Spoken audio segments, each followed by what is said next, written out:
¿Qué tal? Muy buenas noches, bienvenidos a Minuto 1 en la pantalla de C5N. Hoy más que nunca la realidad, lo que otros no te han contado en estos 3 años y medio, que ahora recién pretenden mostrarte, pero no te mostrarán. Lo que otros no te han contado en estos 3 años y medio, y ahora pretenden contarte, pero no te contarán aquí. Te lo seguiremos mostrando y te lo seguiremos contando y clarificando diariamente la realidad para evitar que te sigan mintiendo o que sigan armando el relato mentiroso que establecieron durante 3 años y medio. Nos podés acompañar a partir de este momento con el hashtag Riesgo Macri, porque de eso se trata en la República Argentina de estos momentos. El único riesgo que hay en estos momentos en la Argentina se llama Riesgo Macri.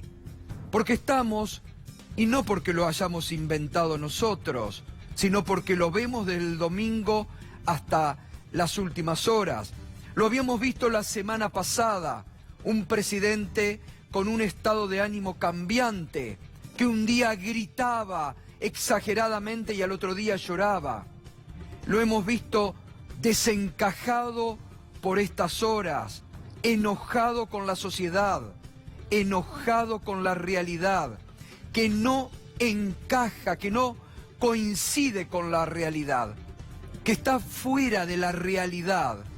Y eso quedó muy demostrado en la conferencia de prensa que dio ayer el presidente, donde llegó a decir que las elecciones del domingo no habían existido, que las PASO no habían existido, en la misma línea de pensamiento de la negadora serial Elisa Carrió. Entonces, estamos peligrosamente frente a un presidente enojado con la realidad, que nunca en estos 3 años y medio asumió la responsabilidad de la conducción del gobierno, que durante 3 años y medio le echó la culpa al gobierno anterior y que ahora busca echarle la culpa al gobierno que viene y que encabezará Alberto Fernández. Porque fíjese, estamos frente a un presidente que está paralizado, sin tomar decisiones y provocador. Estamos frente a un presidente que está paralizado, sin tomar decisiones y provocador. Provoca a los argentinos echándole la culpa a aquel 49% que lo votó a Alberto Fernández a nivel nacional. Provoca a los habitantes de la provincia de Buenos Aires al 52%. Se amplió la diferencia de Axel Kicillof sobre la gobernadora Vidal. 52% de los bonaerenses lo eligieron a Axel Kicillof y lo van a hacer gobernador de la provincia de Buenos Aires. Se enoja con todos los habitantes de la Argentina que eligieron otra forma de gobierno. Y un presidente enojado, desorientado, desconcertado, fuera de la realidad, es un presidente peligroso. ¿Y por qué digo que están provocadores? Porque están provocando a la sociedad para que la sociedad dé un paso en falso. Entonces, encontrar culpables. No hay que reaccionar. Los trolls del gobierno están funcionando a 1000, están acelerados, están provocando, mandan mensajes por WhatsApp para que cualquiera pise el palito y diga, miren lo que dijo. Están simulando voces de sus propios funcionarios para que alguien descuidado los haga pisar el palito. Están convocando a cacerolazos que nadie ha convocado. Esa es la campaña sucia. Lo único que han reaccionado es con una campaña sucia, provocadora, queriendo llevar a un clima de catástrofe en la Argentina. Y lo provocan a Alberto Fernández, al candidato del Frente de Todos, lo provoca el gobierno, lo provocan las pocas espadas que al gobierno aún le quedan para sacarlo del muy buen eje equilibrado en el que se encuentra Alberto Fernández, para ver si lo hacen decir alguna frase desubicada, desatinada, para decirle: miren lo que ha provocado Alberto Fernández con lo que dijo. Escúchelo al radical agorilado que entregaron todo en pos de este gobierno que ha destruido la Argentina. ¿Cómo provoca? Escúchelo. En la política creo que hay que dialogar, pero creo que esa responsabilidad también le toca a la oposición, porque hay una oposición que cree que puede ser gobierno. Entonces, para tener tranquilidad, ¿quién va a venir a invertir al país? Para que pensemos que la inflación no vuelva a dispararse, porque creíamos que iba a la baja, pero después de esta devaluación ya la inflación no va a ser la misma.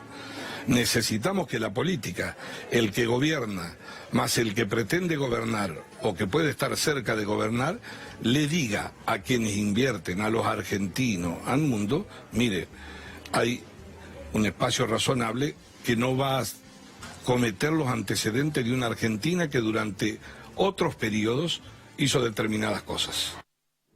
Es decir, dice el radical agorilado, que lo que ellos no hicieron durante 3 años y medio, ahora se lo pretenden endilgar a Alberto Fernández.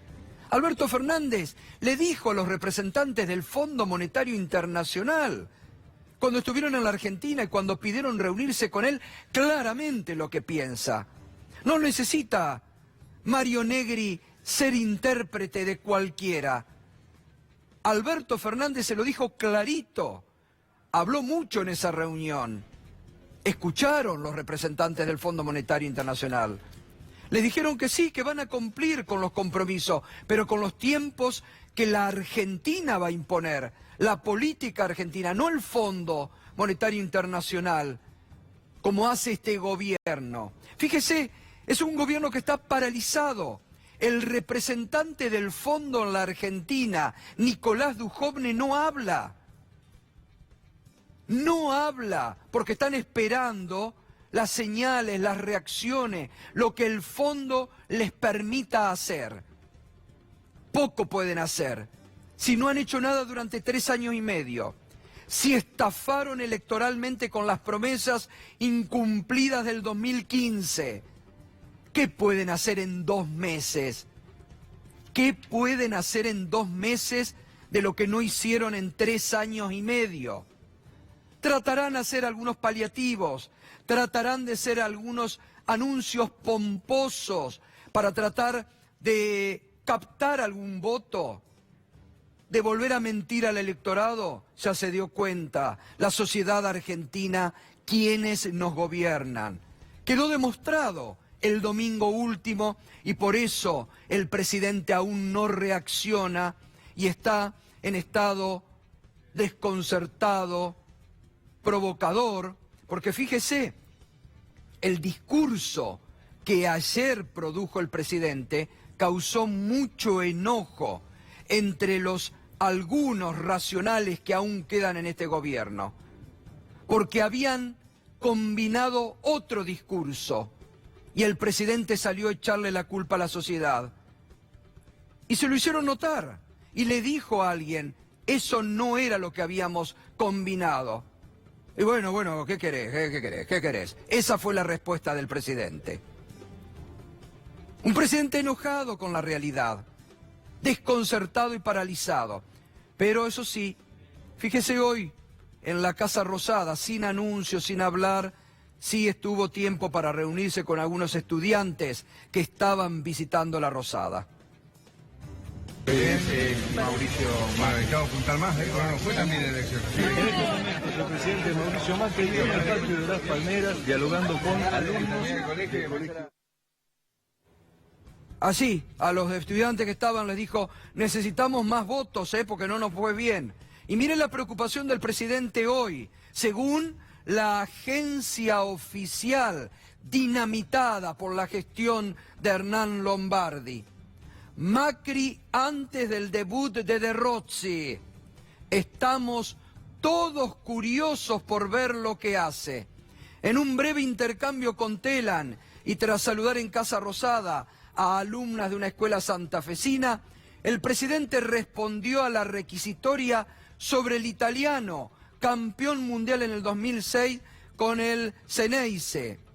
Mauricio Macri expresó hoy sus expectativas por el debut del italiano Daniele De Rossi en Boca Juniors, que jugará hasta esta noche, y dijo: estamos todos curiosos por ver lo que hace. Pero fíjese, la agencia oficial dinamitada por este gobierno a lo que se dedica, y el presidente, en lugar de estar preocupado por la economía, en lugar de estar preocupado porque los panaderos no están recibiendo harina, porque los molinos harineros no están entregando harina. El presidente, en vez de estar preocupado por los precios que están aumentando entre un 15 y un 20%, producto de la devaluación que ellos buscaron en la jornada de ayer. Claro, como muy bien mostró Juana Morín ayer, se enriquecieron ellos. La gente se empobreció, producto de la mala praxis de este gobierno. Pero fíjese Macri, ¿en qué está preocupado? Por el debut de De Rossi, agencia Telam. No es ni Página 12, ni Tiempo Argentino, es la agencia Telam, la que publica Macri antes del debut. Ahí está, presidente, ¿va a ver esta noche a De Rossi?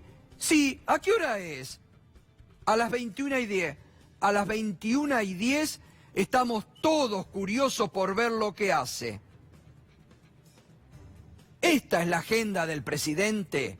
Esta es la agenda de un presidente que fue rechazado por el 49% de los argentinos, que le dijeron: nos has estafado electoralmente, no han cumplido con ninguna de las promesas que nos han hecho, nos han empobrecido,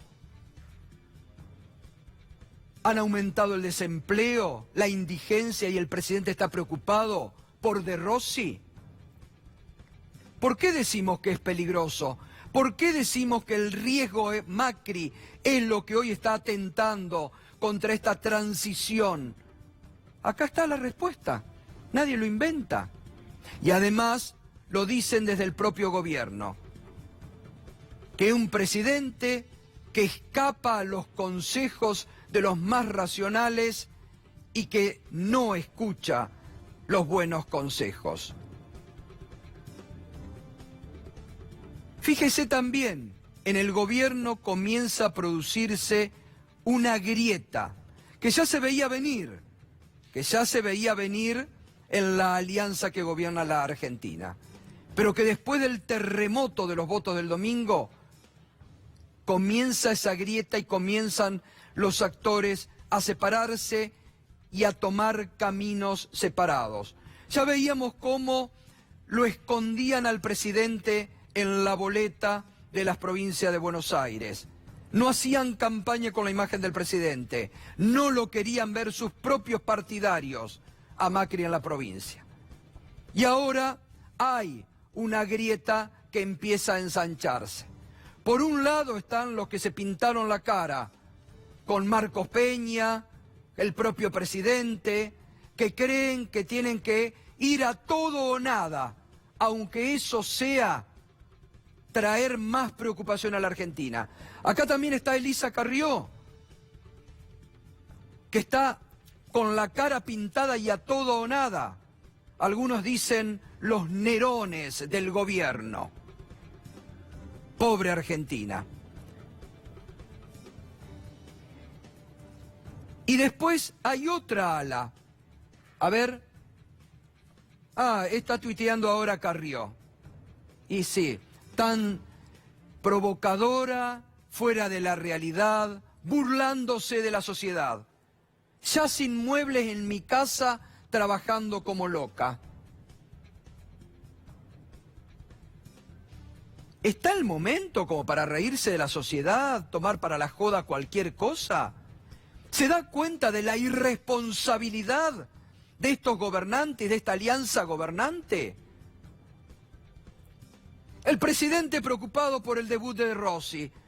La socia política que publica en su red social, ya sin muebles en mi casa, trabajando como loca. Ahí está, provocando a la sociedad todo el tiempo. Pero vamos a ver esta grieta que se arma, que yo le quería mostrar, y están los que se pintaron la cara. Está el otro bando, Vidal y Horacio Rodríguez Larreta, que van a intentar hacer una campaña alejados totalmente de Macri, con discurso propio, pero ya no poniendo la cara por Macri. Lo dicen en su propio entorno. Creen ellos que Vidal, aunque pierda como ya tiene perdida la provincia de Buenos Aires, que el futuro que le puede quedar políticamente es sin Macri y buscará sobrevivir entonces políticamente sin Macri. Rodríguez Larreta tiene que tratar de retener los votos y que no se le dispersen. Por eso hará una campaña también bajo perfil y sin Macri en la provincia de Buenos Aires. Y después el ala más política, casi en soledad, el único que le presentó la renuncia al presidente, el ministro Frigerio. Antes era el presidente de la Cámara de Diputados, Emilio Monzó, que se alejó totalmente, o antes era el presidente del bloque del PRO, Massot, que uno se pregunta, ¿y dónde está Massot? ¿Dónde está Monzó? Ya están exiliados de este gobierno. Y Frigerio, que el único racionalmente que le queda al gobierno, que fue el único que presentó la renuncia y que fue el único que se comunicó con el candidato presidencial Alberto Fernández y que el domingo a la noche trató de salvar la ropa del papelón que hizo el gobierno demorando la entrega de los datos. Y habrá que ver un rumor fuerte que estaba circulando en la tarde de hoy, si es verdad que el gobierno a la noche le pidió a la empresa Smartmatic que achique la diferencia enorme que existía y que ellos lo sabían para evitarle al presidente pasar un papelón mayor.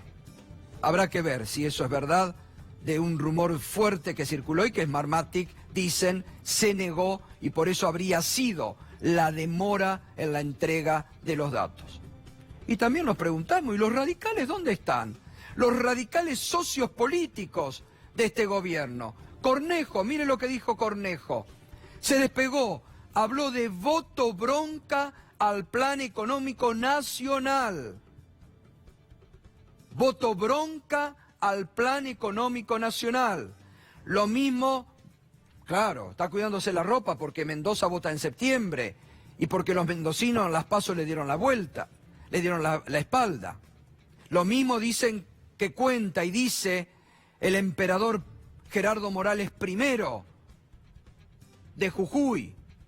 Qué suerte, dice que le dice a sus socios radicales, qué suerte que adelanté las elecciones porque si no me llevaba puesto a mí. Fíjese también lo que dicen otros colegas nuestros en esta línea de pensamiento que desde ayer estamos teniendo sobre la situación del gobierno. Carlos Pagni, esto decía anoche.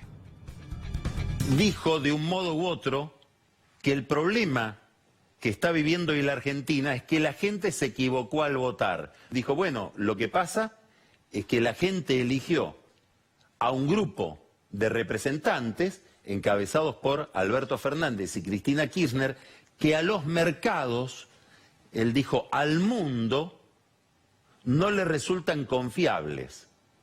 Habría que esperar entonces que la gente interprete bien qué es lo que resulta confiable para el mercado y vote en esa dirección. O habría que esperar que daría la impresión de que es lo que espera Macri, que Alberto Fernández le dé la espalda a aquellos que lo votaron para cambiar esta política económica por las consecuencias que tiene, sobre todo en materia de recesión, le dé la espalda a esa gente, adhiera a la política económica y de esa manera los mercados se calmen. Bueno, es una idea bastante disparatada que no captura lo esencial del fenómeno democrático, que es que las políticas están referidas al voto de la gente, más allá de que la gente tenga una visión técnicamente acertada o equivocada del problema al que se está refiriendo. Los que eligen el sistema democrático, los que elegimos el sistema democrático como mejor sistema para vivir, entendemos que es mejor referir las políticas públicas al voto de la gente y a la comprensión de la mayoría que a un grupo de iluminados. Estas ideas por las cuales habría que esperar que la gente vote satisfaciendo al mercado son ideas por lo menos predemocráticas, que en otra época justificaban de buena fe, entre comillas, la idea del fraude. El fraude sirve o servía para corregir los errores de la gente en la comprensión de lo que le convenía al país y de lo que le convenía a sí misma. Bueno, esta idea es una idea que va a traer seguramente una cantidad de problemas en los próximos días si es que el gobierno se mantiene en esta dirección.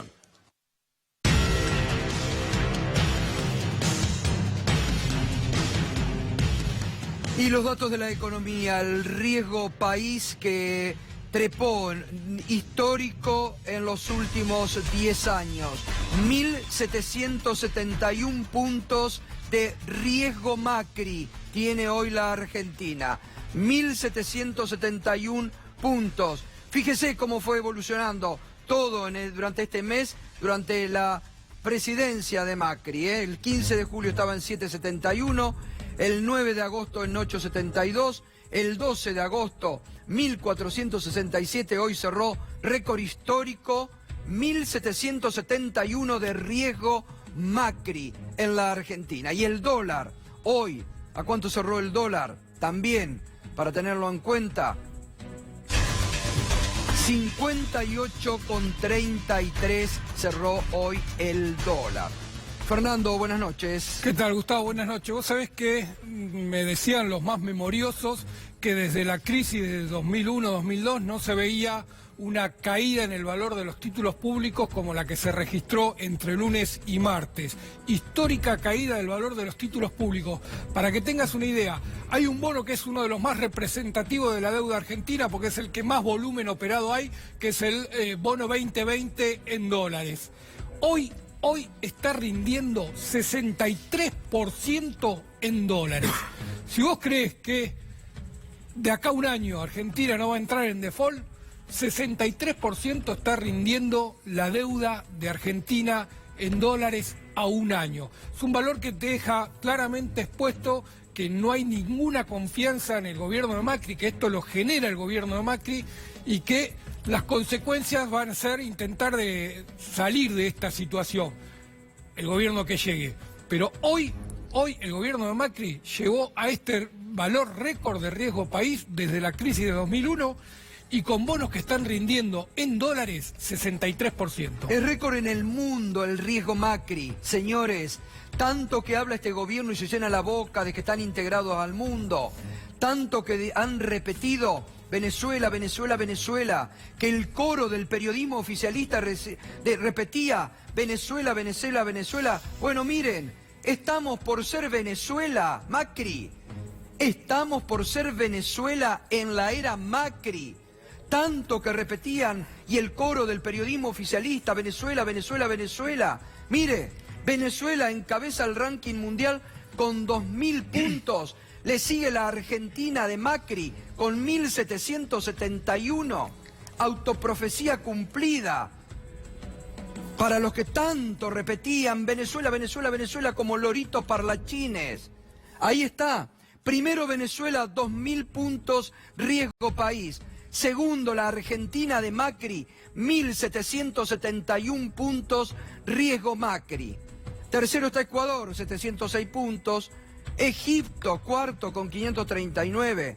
Ucrania, quinto con 537. Turquía, país emergente, 503 puntos. Ahí está Venezuela y Argentina peleando codo a codo el ranking del riesgo país. Ahí está. Esto es la estadística, para que no lo sigan engañando a ustedes. Mire, ahora, y si es verdad, como estamos ya y salió hoy en ámbito financiero, y nos están diciendo los panaderos que los molinos harineros no están entregando harina, puede haber desabastecimiento de pan, no hay precios de referencia, por eso se ha paralizado muchas ventas. Entonces, Macri está produciendo lo que tanto han hablado: Venezuela, Venezuela, Venezuela. Mire el mundo cómo ve la Argentina, Mauricio Macri, que ayer lo criticaba a Alberto Fernández porque dice que el mundo no le cree. ¿A quién no le cree el mundo? Mire lo que dice el Financial Times. Mire lo que dice el Financial Times, por si alguien no se lo mostró, señor presidente. Los rivales... Vamos al Financial Times. Forbes, entonces, vamos a Forbes. Los rivales políticos argentinos deben enfrentar de forma urgente la realidad económica. Mauricio Macri no puede engatusar a los votantes de clase media diciendo que mantiene felices a los mercados. Los resultados electorales debían haber sido una ducha de agua fría para las ambiciones del señor Macri, pero su reacción estuvo lejos de eso. En conferencia prometió dar vuelta a la elección y culpó a los votantes por el derrumbe del mercado. El presidente argentino Mauricio Macri, esto es lo que dice el Financial Times, disculpen, pero se ha producido un error ahí en la gráfica. El presidente, esto dice el Financial Times, el presidente argentino Mauricio Macri perdió contacto con la realidad y eso puede haber asustado a los mercados mucho más que la posibilidad del regreso de Cristina Fernández de Kirchner. Lo dice el Financial Times, para que no te sigan mintiendo frente a la desencajada conferencia que dio ayer echándole la culpa a la oposición unida del peronismo y a los votantes. Mire lo que dice el Financial Times. La economía argentina está en recesión, el PBI es más bajo y el desempleo más alto que en el 2015, cuando Macri asumió la presidencia. La inflación es cercana al 50%, casi el doble de lo que era en el 2015, y la deuda pública también casi se ha duplicado. Financial Times, señor presidente, y mire cómo cierra la nota. Pese a los escándalos de corrupción, una gran mayoría de los argentinos piensan que tienen buena razón en creer que con Cristina estábamos mejor. Lo está diciendo el Financial Times, Fernando, lo está diciendo Forbes, Wall Street. Wall Street le está dando la espalda a Macri. Pero lo veníamos diciendo mucho antes acá en este programa, ¿no? Y estas son notas que lo que están expresando es el malestar que hay con el gobierno de Macri, con una particularidad. Cada vez que el presidente llega a estas situaciones de crisis, busca medidas populistas para salir e intentar conformar al electorado cada vez más escéptico. Y el mercado las lee peor, por lo tanto los castiga el doble. No solo lo está castigando por la conferencia de prensa de ayer, sino que lo está castigando por anticipado por las medidas que cree que va a tomar esta semana y que para el mercado, por supuesto, no les interesa, no las quiere, no las apoya, no les gusta y ya lo está castigando. La credibilidad de Macri está en cero en los mercados. Ahí hablaba de 50% de inflación. Recordemos que este año se perfilaba una inflación de 40%, ya se subió a más de 50% la expectativa de inflación para 2019. La devaluación de estos días va a subir por lo menos 10 puntos más la inflación que vamos a tener este año. Venimos de una inflación récord en 2018, vamos a otra inflación récord en 2019, Gustavo. Así es, Enseguida vamos a contar, Fernando, algunos de los paliativos, porque no se puede hablar ni de medidas económicas, son parches que el gobierno está intentando en forma desesperada y viendo y esperando que el Fondo Monetario le ordene qué puede hacer y qué no puede hacer. Algunas de esas medidas enseguida las vamos a estar contando. Antes vamos a ver lo que decía Claudio Loser, un economista muy ligado a Wall Street, al Fondo Monetario Internacional, a las esferas de las finanzas mundiales, sobre lo que ha pasado en la Argentina y la reacción de Macri. El waiver no va a cambiar los mercados internacionales, sino que quizá lo va a poner un poco más nervioso. La Argentina, el gobierno de Macri dijo: voy a hacer el ajuste despacito, me voy a endeudar porque los mercados me quieren mucho, pero los mercados internacionales se pusieron mucho más complicados, ¿no? Y eso le tiró abajo la estantería al gobierno de Macri. Se confiaron demasiado en que la Argentina había ganado a los mercados internacionales en forma permanente. Bien, Pedro Brigger, y ya vamos a ir con Verónica Magario, intendenta de La Matanza, candidata a vicegobernadora de la provincia de Buenos Aires, que ya está aquí en nuestros estudios y con quien vamos a estar conversando enseguidita, en la jornada en que se supo que se amplió la brecha de la fórmula Kicillof-Magario sobre María Eugenia Vidal, 52% lo que están obteniendo en la provincia de Buenos Aires. Pedro Brigger, buenas noches. Buenas noches, Gustavo. Aclaremos que con Fernando recién estábamos dando los títulos, y vos bien lo señalabas, de algunos medios económicos, pero de algunos. No tenemos tiempo para darle ni todos los títulos ni todos los artículos que se están publicando, pero hay algunos que son realmente estremecedores. Que la revista Forbes Económica, que a principio de año elogiaba a Macri y decía, palabras textuales, si gana Macri, gana el Fondo Monetario Internacional, ahora está diciendo 4 años de deterioro económico, y Wall Street está convencido de que el presidente está perdido. Esto lo dicen los medios de comunicación económicos, los que elogiaban a Mauricio Macri. Por eso resalto esto, que la revista Forbes decía que el triunfo de Macri era el triunfo del Fondo Monetario Internacional, y ahora reconocen que son 4 años de deterioro económico. El Financial Times, como bien señalaba Gustavo, dice que perdió contacto con la realidad y que el presidente culpó a los votantes. Es algo que no se da todos los días. Pero ya que hablabas de Venezuela, Gustavo, tal vez uno de los casos más impresionantes, el diario francés Liberación, uno de los más importantes, que hace una crónica con personas llenando los carritos con papel higiénico, con aceite, y explicando que no tienen plata para comprar dólares. Claro, cuando hablabas de Venezuela, uno podía pensar en estas imágenes que tanto se ven de Venezuela a través de los medios de comunicación, con una gran diferencia.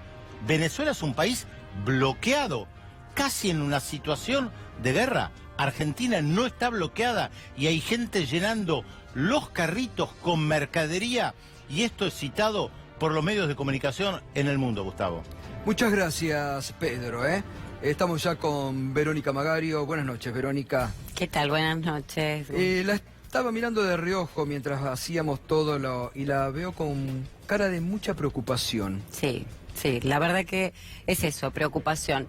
Realmente, Gustavo, usted hacía una descripción clarísima, pero esta barbaridad del presidente de hacer, decir que los argentinos o la gente tiene la culpa del caos económico, es una mentira absoluta. Es una mentira absoluta. Realmente lo que sucedió en las elecciones el domingo pasado fue una manifestación de lo que la gente venía sintiendo y lo que veíamos nosotros en los barrios constantemente. Ahora, ¿qué es lo que sucede? La Argentina está en una situación de inestabilidad hace tiempo y lo venimos percibiendo todos, lo venimos viendo todos. Esto de que la inflación le venía ganando un 20% al sueldo es terrible. Y nos preguntamos hoy cuánto le sigue ganando la inflación y este caos que ha generado la crecida del dólar, ¿no? Porque, a ver, ¿cómo impacta el dólar en nuestros barrios, en nuestras casas, en nuestras ciudades? Impacta claramente en el sueldo del trabajador, en el sueldo del jubilado. Ustedes lo comentaban recién, el tema de las harinas y seguramente el faltante de harina va a ser faltante o desabastecimiento de muchos productos. Yo hoy hablaba con un vecino que me decía que fue una cadena de supermercados argentina que no le vendieron carne ayer. Ya ayer no vendían carne, no vendían muchos productos. Y hoy hubo un montón de productos que no se vendían. Que no entregan porque no hay precio, no tienen precios de referencia. Pero no hay precio. Nos está pasando ya a nosotros en los municipios, claro. En los municipios mismos. No nos cotizan para poder seguir haciendo las actividades que tenemos que hacer o que tenemos que seguir contratando. Entonces, claramente, a ver, esto se refleja en el precio que sigue subiendo, y un salario que no va acorde a eso. Y esto genera angustia. Genera miedo, la verdad que claro, genera miedo. Totalmente. Y la actitud del presidente, ¿cuál debería haber sido ayer? Debería haber sido con responsabilidad institucional, que es lo que tenemos que hacer los que gobernamos, ¿no? Porque el presidente debe gobernar hasta diciembre. En cambio se lo vio en una actitud de campaña, claro, en vez de decir como candidato, claro, no como presidente. Ayer mirábamos y lo escuchábamos sorprendidos y con mucha angustia, porque en vez de decirnos, bueno, vamos a tomar estas medidas, vamos a solucionarlos de esta manera, vamos a poner lo urgente como importante y a darle soluciones, o cuáles son las medidas económicas para que el dólar no se siga disparando y no se nos sigan disparando los precios. Gustavo, a ver, todos comprendemos una cosa muy sencilla. Nuestros sueldos están especificados. Claro. Y los precios están absolutamente dolarizados. Las tarifas de luz, de gas, de agua, la nafta, los alimentos, es decir, todos los precios están dolarizados. Por eso ustedes en la campaña hablaban de la necesidad de desdolarizar las tarifas, por ejemplo, como primera medida. Exactamente, como primera medida, porque pasan estas cuestiones, el dólar vuelve a subir, otra vez vuelven a subir las tarifas. Por eso nosotros debemos, si tenemos la solución energética y si hay energía en la Argentina, debemos especificar las tarifas, y esto lo hemos planteado más de una vez. Pero además, por el otro lado, después de una elección donde realmente creo que la gente no votó con bronca, yo no comparto esa postura de que fue un voto bronca, fue un voto de odio, no. Creo que la gente lo que pidió es un cambio. Y votó con esperanza. Con mucha esperanza de que las cosas cambien. Porque la gente se la veía el domingo a la noche, nosotros cuando íbamos el domingo a la noche acá del canal, el lunes en mi barrio, con mucha esperanza, con mucha alegría. Con mucha alegría, exactamente. A mí me pasó, por supuesto, en La Matanza, pero me pasó después de hablar con mucha gente en estos días, y la verdad que el voto fue cambiar este rumbo. Como decía Alberto Fernández el domingo a la noche, el cambio somos nosotros, dijo Alberto Fernández. Fue la frase que utilizó, claro, y con mucho acierto. Eso. La gente votó eso. Y pasó lo mismo en la provincia de Buenos Aires. El mismo reflejo. ¿Qué es lo que sucede? Lo que sucede en la provincia de Buenos Aires es que se vienen dando las mismas políticas. Yo también la escuchaba atentamente a la gobernadora el día de ayer cuando hablaba de las nuevas medidas y que iba a seguir escuchando. Ahora, no solo hay que escuchar. Los que gobernamos tenemos que dar soluciones. Y cuando hay una situación emergente, urgente, yo recién lo decía, en La Matanza, por ejemplo, hemos declarado la emergencia para las pymes y hemos sacado los impuestos a las pymes, a todas las pymes, comercios, las pymes de servicio, las pymes de construcción. Entonces, esto es tomar medidas rápidas frente a la situación. Pero aparte, Verónica, uno se pregunta, ¿lo que no hicieron en 3 años y medio lo van a hacer ahora por una urgencia electoral? ¿En un mes? Digo, ¿quién cree que lo que no hicieron en 3 años y medio ahora para tratar de salvar la ropa lo pueden hacer? Bueno, lo hemos planteado desde el principio, ¿no? Claro. ¿Cuáles eran las cuestiones que había que cuidar, las tarifas y demás? No a lo van a nivel hacer. institucional. No lo digo. van a hacer, pero ¿Cuántas además... veces usted pidió reunión con la gobernadora? ¿Se las concedió? No, hace más de 3 años que no la veo. Más de 3 años que queremos plantear estas cosas y no nos Es escucharon. una respuesta institucional. ¿Cuántas pintadas de rostro les han hecho a ustedes, a los intendentes, a Catopodi la última vez cuando fue a San Martín, dejándolos a un costado? También hay una respuesta de la sociedad institucional a la soberbia de este gobierno, ¿no? Y claramente la gente se ha sentido de la misma manera. Nosotros los intendentes no somos más que la voz representante de cada ciudadano, porque estamos todos los días, porque escuchamos las cosas, porque ponemos soluciones, porque invertimos. Fueron responsables, Verónica, en parar crisis sociales. Sí, cuando hubo que poner para alimentos, pusimos para alimentos, cuando hubo que poner, seguimos poniendo para las naftas de los patrulleros. Entonces, hoy nos hacemos cargo de la seguridad, nos hacemos cargo de la educación, nos hacemos cargo de la salud. Esto que hacemos todos los días los intendentes no es más que interpretar lo que le está sucediendo a la gente. ¿Cuántas cuestiones les han eliminado? Por ejemplo, el famoso impuesto de la soja que a ustedes les sacaron. El fondo sojero. Nos han desinvertido totalmente, nos han sacado inversiones totalmente. Y esto va en detrimento de la gente, porque no es que va en detrimento del intendente, va en detrimento de la gente. No hubo obras, hubo mucho endeudamiento en este país que no se vio reflejado en la provincia también, ¿no? La provincia también. Si nosotros vemos la curva de la provincia de Buenos Aires de endeudamiento, la provincia tiene hoy 12.000 millones de dólares, con lo cual yo hasta la semana pasada hablaba de unos 530.000 millones, ahora tenemos que hablar, habría que rehacer la cuenta de esos 12.000 millones de dólares, que además es a pagar en 4 años. Y no hemos visto el reflejo de esa inversión para nada. Entonces, no se ve en obras, no se ve en seguridad, no se ve en educación, no se ve en salud.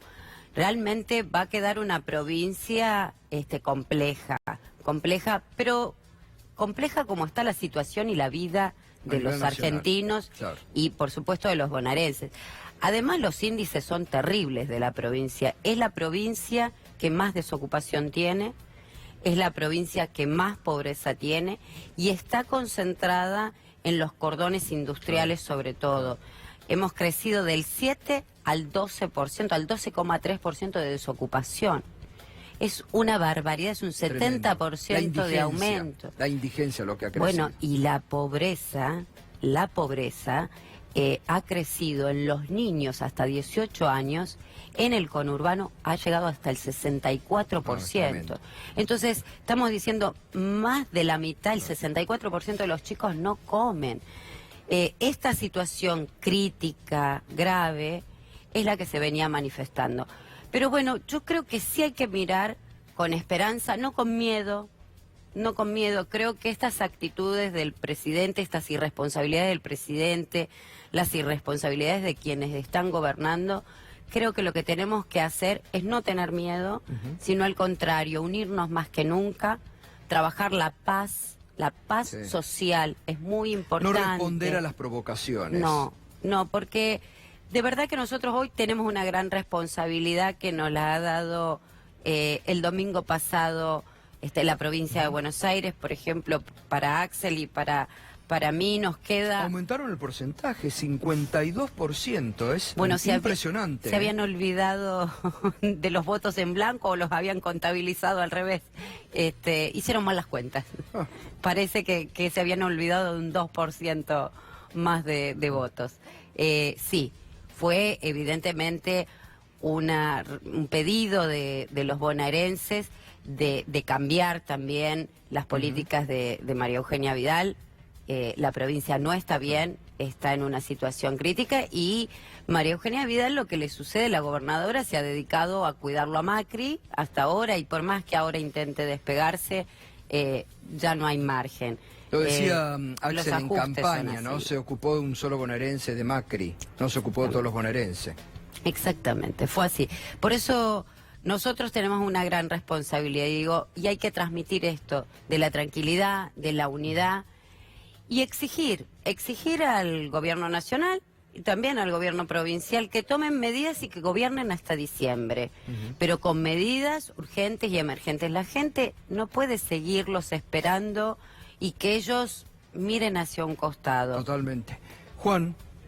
Buenas noches. No quiero dejar de preguntar, obviamente, por la situación social. Recién referían, y el Gato lo explicaba muy bien en el editorial, que la situación se torna mucho más compleja todavía con esta devaluación, con la suba del precio de los alimentos, y la verdad es que la situación en la provincia de Buenos Aires es calamitosa en cuanto al hambre, el regreso del Club del Trueque, 1 de cada 2 chicos es pobre. ¿Por dónde se empieza el 10 de diciembre, el 11 de diciembre, cuando les toque asumir? Porque indudablemente la situación va a ser todavía más compleja de lo que se esperaba. Incluso, se empieza por el tejido social, se empieza por los planes, se empieza por los jubilados. ¿Cuáles son las prioridades? Bueno, las prioridades son declarar la emergencia. Lo primero que tenemos que hacer es declarar la emergencia en distintas cuestiones. Una es las pymes y el trabajo. Esa emergencia hay que solucionarla pronto, hay que poner el Banco Provincia a financiar y realmente hacer un banco de fomento que reactive rápidamente ese tejido que es la pyme, que rápidamente genera trabajo y que a su vez genera sueldo, y volver a esa rueda del consumo, ¿no? La otra gran emergencia, por supuesto, es el alimento de nuestros jubilados, el alimento de nuestros niños, y claramente la educación, la salud, son 2 cuestiones que están en emergencia hoy y que son nuestras prioridades. Por eso digo, cuando uno declara la emergencia en las provincias, o en la nación, o en nuestros municipios, tiene herramientas para rápidamente salir a invertir a esos sectores, claro, y apostar a esos sectores. Y poner prioridades. Y poner esas prioridades. Claro. Entonces, cuando uno invierte en eso, reactiva y empieza a reactivar un circuito de consumo que es el que está roto hoy en la Argentina, y está roto específicamente en la provincia de Buenos Aires. La provincia de Buenos Aires es la más grande, es la más rica, es la que mayor cantidad produce, pero lo que hay que recuperar es el trabajo, el sueldo, el salario. Totalmente. Y por supuesto el consumo, ese claro, círculo, ¿no?, que hay que volver a recuperar. Fernando. Sí, Verónica, buenas tardes, buenas noches. Si son electos, te va a tocar conducir el Congreso bonaerense, la legislatura bonaerense, en una composición donde no van a ser mayoría en ambas cámaras. ¿Qué te imaginas qué rol va a tener la fuerza que ahora es oficialismo en ese momento? ¿Le van a demandar que acompañen? ¿Tienen previsto alguna negociación? ¿Cómo imaginás esa relación? Bueno, yo creo que lo más importante es que nosotros estemos a la altura de las circunstancias, que es ayudar a gobernar al nuevo gobernador. Y en eso los legisladores tenemos que acompañar con la legislación que haga falta. Digo, más allá de si hay mayorías, si hay minorías, por supuesto que vamos a hablar con todos los sectores, hay que gobernar para todos los bonaerenses, esto es muy importante. Y la legislatura tiene que ponerse a la altura de las circunstancias, de la crisis que hay, de la situación que hay, y desde ahí iremos acompañando. Creo que cuando los ciudadanos y la ciudadanía están en emergencia, los que gobernamos tenemos la responsabilidad de no trabar las cosas, sino de solucionarlas, porque la gente lo que quiere es eso, solución. Y las cámaras tienen que ponerse a disposición de eso, de estar para las soluciones concretas de las necesidades de los bonaerenses. Y ocuparse y trabajar. Y ocuparse y trabajar. Están bastante paralizadas hoy, ¿no? Sin duda, sin duda. Una elección, la verdad, que con mucha responsabilidad. Y contarles, por último, que la verdad que hemos hecho una elección impresionante en La Matanza. En La Matanza. Con lo cual le quiero agradecer, no puedo olvidarme que soy intendenta. Obvio. Más que agradecerles, porque nos han acompañado todo este tiempo y nos han vuelto a dar su voto de confianza. Nosotros seríamos como los terceros en el país, claro, que hemos elegido por esta fuerza, esta nueva opción de cambio, donde está la unidad con Alberto y con Axel, por supuesto, porque diríamos primero la provincia de Buenos Aires, segundo Santa Fe, tercero La Matanza. Claro. Pero bueno, realmente un gran agradecimiento a los matanceros por la confianza que siguen teniendo, y a la provincia de Buenos Aires decirle que tengan esperanza y que no tengan miedo, que las cosas van a cambiar. Muchas gracias, Verónica. Muchísimas gracias como a usted, siempre. Gustavo. Vamos a seguir charlando, obviamente. Bueno, Héctor Daer hoy reclamó reunión de la CGT, también reapertura de paritarias. Héctor Daer así lo decía esta tarde. Hay este desbarajuste en la macroeconomía, no existe un precio, no hay precios relativos, los productos no tienen precio, con lo cual no se venden y el que los tiene no sabe a qué precio vender. La mejor manera es preservar la economía, preservar el poder adquisitivo del salario y no permitir que todos los desbarajustes de la macroeconomía los terminen pagando los trabajadores, vuelvo a repetir, los jubilados y los que tienen ingresos fijos como los planes sociales, etcétera. Porque eso lo único que va a generar es mayor fragmentación social, ¿no? Y mayor conflictividad social, digamos. Y esto es lo que pretendemos que no suceda para que este gobierno transite este último periodo que le toca transitar de una forma. Ahora, tiene que ser responsable también el gobierno de gobernar y generar estas medidas para que esto no suceda. Muy bien, allí estaba Héctor Daer, ¿no? Hablando de esta nueva situación social y económica, producto de un gobierno totalmente desconcertado, sin reacción y sin medidas. Recién lo hablábamos, Juan, buenas noches, ¿cómo estás? ¿Qué tal, Gato? Con Verónica Magario, que se amplió la diferencia en la provincia de Buenos Aires. Decía Verónica, se olvidaron de algunos votos. Increíble realmente la situación que se dio. El crédito vaya para la política online, que hoy a la tarde nos sorprendió con un artículo que aseguraba que Axel Kicillof no había obtenido el 49% de los votos, sino que había obtenido el 52%. Y ahí obviamente todos dijimos, bueno, ¿qué sucedió? Faltaron contabilizar votos, no había terminado el escrutinio, quedó en ese 98% y cuando se terminó de contabilizar, sumó. No, nada de ello. ¿Sabes qué pasó? Se equivocaron en la cuenta. En la cuenta se equivocaron cuando cargaban los votos. La provincia de Buenos Aires tiene un código electoral distinto, es decir, divide de otra forma los votos en las primarias. No es lo mismo que a nivel nacional. A nivel nacional son todos los votos válidos, incluyendo los votos en blanco. Para que usted entienda, Alberto Fernández, por ejemplo, obtuvo el 47%. Y habría obtenido un 48 y monedas, como repasó ayer Fer. Sí, casi 49. En octubre, porque se cuentan los positivos. En la provincia de Buenos Aires son los votos válidos positivos directamente. ¿Qué significa esto? Que Axel Kicillof no obtuvo el 49% y Smartmatic, la empresa encargada del escrutinio provisorio, designada por el gobierno nacional, había hecho mal la cuenta. Obtuvo un 52%. De la misma forma, María Eugenia Vidal no obtuvo un 32%, sino que obtuvo un 34%. ¿Qué significa esto? Que en vez de haber 16,7 de diferencia entre Axel Kicillof y María Eugenia Vidal, hay un 17,8, se amplía. Se amplió la diferencia. Claro. Acá tenemos los resultados del escrutinio provisorio, que insisto, no es que contaron mal las actas, no es que cargaron mal los telegramas, no hubo error en cuanto a eso, no es que faltaba escrutar, simplemente dividieron mal. Claro. Es increíble lo que sucedió. Vergüenza. Bueno, de esto se trata cuando se hablaba tanto de la manipulación que el gobierno buscaba hacer la noche del domingo, ¿no? El papelón que hicieron el domingo, que el presidente de la Nación habló sin conocerse los datos oficiales. Eso es un papelón a nivel internacional.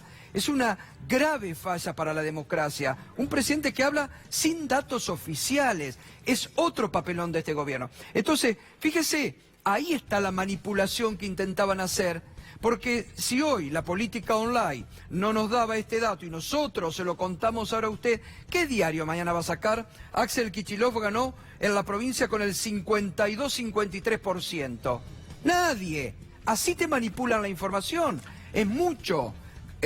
Ganar con el 49% y otra cosa es ganar con el 52% de los votos de la provincia de Buenos Aires, que hace mucho más contundente el triunfo del Frente de Todos. Es más de uno de cada dos bonaerenses eligiendo a la fórmula del Frente de Todos. Pero aparte, hasta psicológicamente, una cosa es decir 49, no llega a 50, y otra cosa es 52%, ¿no? Entonces, así intentan manipular la información. ¿Y qué pasaba si esto era una elección más cerrada?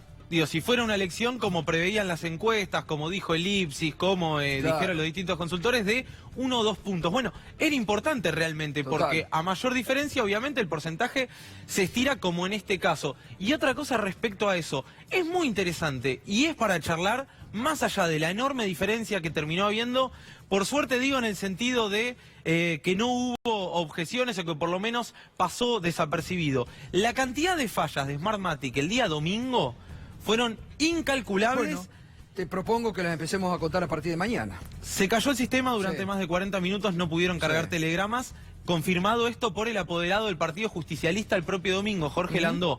Y después, como decías vos, cuando el presidente sale a hablar, automáticamente después empiezan a cargarse los datos. Y supuestamente había que cargar, se iban a empezar a mostrar los datos cuando hubiera el 10% de las provincias más importantes, Córdoba, Santa Fe, Ciudad y Provincia de Buenos Aires.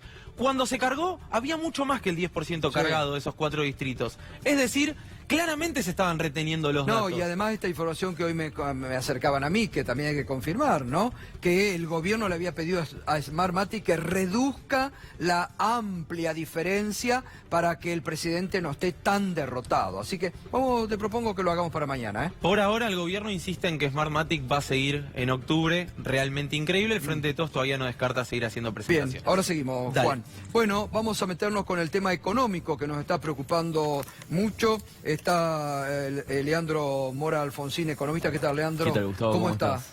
Bueno, ¿y qué análisis hace esta poca reacción del gobierno, un gobierno desconcertado, un presidente que está fuera de la realidad? Lo que marcaba Financial Times, Forbes a nivel mundial, ¿lo ven así? ¿Cómo lo está analizando? A ver, yo creo que en primera medida algo para centrarnos es que la irresponsabilidad de la conferencia de prensa del día de ayer. Que digamos hay que ver hasta qué punto puede ser mitigada por las medidas que en estos momentos están hablando de que van a ser anunciadas mañana, que tienen que ver con, a priori, por lo que se sabe hasta ahora, cuestiones micro, cuestiones fiscales, cuestiones también de ahora 12. Lo único que se puede relacionar con lo macro, de lo que se estuvo charlando, que todavía no está confirmado, es la suba del salario mínimo vital y móvil. Pero, ¿qué pasa? Ya con esta corrección cambiaria de esta semana, la inflación de este año va a ser muy fuerte. Esta suba va a compensar la caída de salario real que se está esperando. Es una incógnita que hasta mañana no la podemos responder, pero que da cuenta de la muy delicada situación económica que estamos pasando. Ahora, ahí usted me dio un dato interesante recién cuando hablaba la irresponsabilidad de la conferencia de prensa ayer. Eso repercute mal también en los mercados, de que tanto habla el presidente, ¿no? Bueno, eso se vio el día de hoy. Por supuesto que no iba a haber una sobrereacción como la que hubo ayer, porque el shock era el resultado de las PASO. Pero en el día de hoy los mercados respondieron, primero con poco volumen, o sea, no hubo tanta operatoria. ¿Eso qué significa? Que todavía están esperando a ver qué ocurre, hubo una nueva suba, tanto del dólar mayorista como del minorista. El riesgo país alcanzó los 1.700 puntos y los bonos, como decía Fernando hace unos momentos en este mismo programa, están cayéndose. Entonces, ¿eso qué pasa? La dolarización de carteras presiona sobre el tipo de cambio en ese sentido, y estamos en una situación en la que hasta que se estabilice en un valor el dólar no vamos a saber cuándo va a ser el impacto inflacionario real. Ahora, sí. ¿Tiene oportunidad el gobierno de generar alguna burbuja de consumo de acá a un mes? Yo creo que en este sentido, incluso lo veníamos hablando en los últimos meses, medidas como la baja de la tasa de hora 12, los créditos ANSES o lo que puedan anunciar mañana, no compensan lo que sería un crecimiento real de los ingresos reales, de los salarios reales. Son cuestiones que primero tienen fecha de vencimiento y que se licúan en función de lo que es la situación general. Por supuesto que pueden ayudar, pero a lo que voy es ese rebote implica una recuperación o el 31 de diciembre o el 10 de diciembre se terminan esos efectos. Y la sensación da que son de corto plazo, que están solos pensadas para mejorar, si pueden, el clima preelectoral y después vuelve el ajuste. Exactamente, solo que a diferencia de 2017, donde sí había funcionado tanto la entrega de créditos ANSES como algunos estímulos al consumo, en este año venimos acumulando 14 meses de caída de la industria. Hoy se conocieron los datos de capacidad instalada, hay un 40% de capacidad ociosa en la industria en general, y ya no nos estamos comparando con los meses de los brotes verdes, sino que estamos comparándonos con el inicio de la crisis del 2018. Es decir, hay una persistencia de la economía real que casualmente eso es lo que explica también los 15 puntos de diferencia de las PASO. Es decir, ¿Qué te muestra el resultado de las primarias? La crisis llevó a que se vote otra cosa. Entonces no es la consecuencia, sino la causa, esta economía real pauperizada, deteriorada, con un mercado laboral que tiene alta desocupación y creación de empleo de baja calidad. ¿Estas medidas que se anuncian tienen que estar autorizadas en Washington? A ver, si son medidas micro, que son de fácil instrumentación, no creo, pero lo que sí se debería empezar a pensar también es qué rol va a ocupar el Fondo Monetario en el medio de esta situación de descalabro. Es decir, hay un diálogo, se están sentando a charlar sobre los términos, condiciones, metas, sobre los objetivos de vencimiento del año que viene. Nadie se esperaba, se hicieron todos los esfuerzos desde abril para garantizar una pax cambiaria. Esa paz cambiaria pereció. ¿Cómo se sigue ahora? Si se te queman los papeles en el día a día, ¿cómo es el plan de los próximos 4 meses? A puro parche no se va a poder. Bueno, a ver, Leandro, a eso quería referirme. Da la impresión, y hasta este momento así se ha notado, que el gobierno ató la economía con alambres de una forma irreal y ficticia para llegar hasta octubre, que en el medio tuvo la derrota electoral, están sin reacción, y uno se pregunta, ¿lo que no hicieron en 3 años lo van a hacer en 2 meses o en 1 mes? Es que vos pensalo así, Gato, el plan de estabilización que incluso en octubre surge con Sandleris a la cabeza del Banco Central, se basa en convalidar tasas de interés muy altas, que van perdiendo efecto. Es decir, vos ayer tuviste una suba de la tasa de 10 puntos, llegó a 75%. Ya pierde sensibilidad el efecto de la tasa para contener a los ahorristas que no se vayan al dólar. De hecho, hoy se pudieron renovar todas las LELIQ, pero ayer no.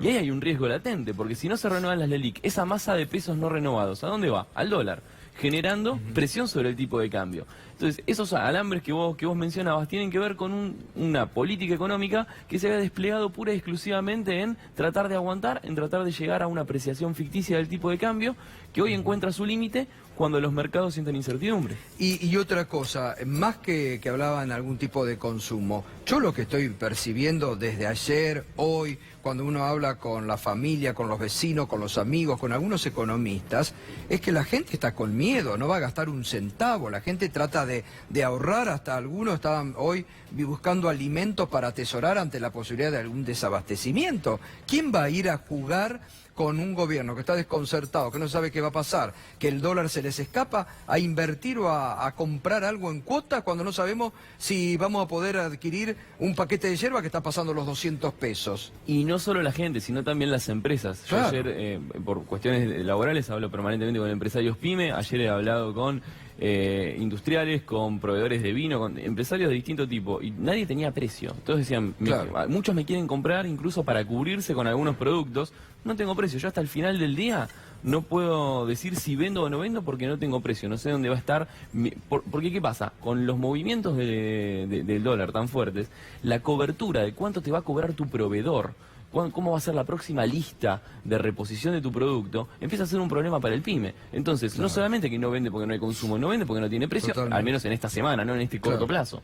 Gracias, Leandro. No, por favor, Gustavo. Gracias, muy amable. Leandro Mora Alfonsín, así, la economía muy simple, la que estás viviendo vos, la que estás padeciendo vos por estas horas, ¿no? Porque realmente, yo creo que en el ejemplo de la yerba, 200 pesos...